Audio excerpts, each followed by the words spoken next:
president or the top officials of this administration have wanted this to be the discussion at this time?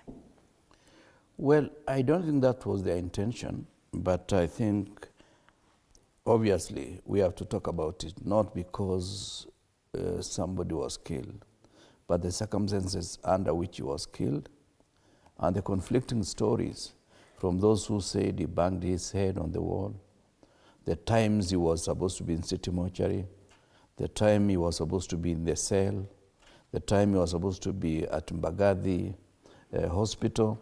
All those factors have conspired to point a finger at the police force.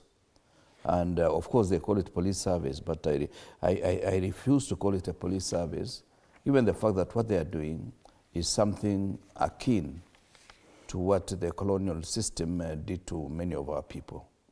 I do not understand, and I do appreciate that the outrage Kenyans have shown perhaps will be able to make the government realize it is not just taking away somebody's life and you expect to be business as usual.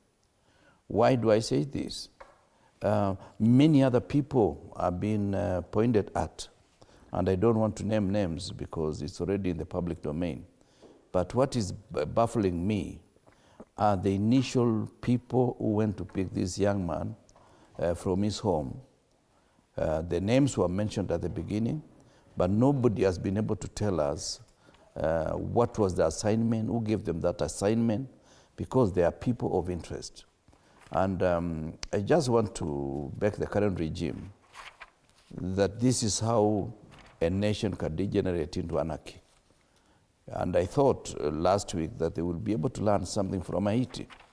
Haiti was repressive regimes that were trying to overstay in power, that forced people into having alternative ways of securing themselves. And that's why in Haiti, the thugs have taken over the streets. And that's why even our forces in that place are facing a lot of challenges. So it is not easy when politicians make statements and do the things they have done. I heard the head of state the other day saying that he's not going to hand over to us because we do not have an agenda, we do not have a vision.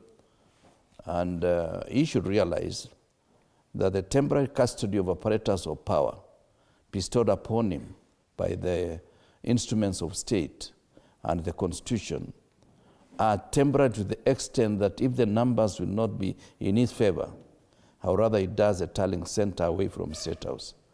Otherwise he will be evicted and will be shamed, and he may not like it, but he will realize that he's just an individual who will have become former head of state with no respect at all for the Constitution and the law. And of course, what you've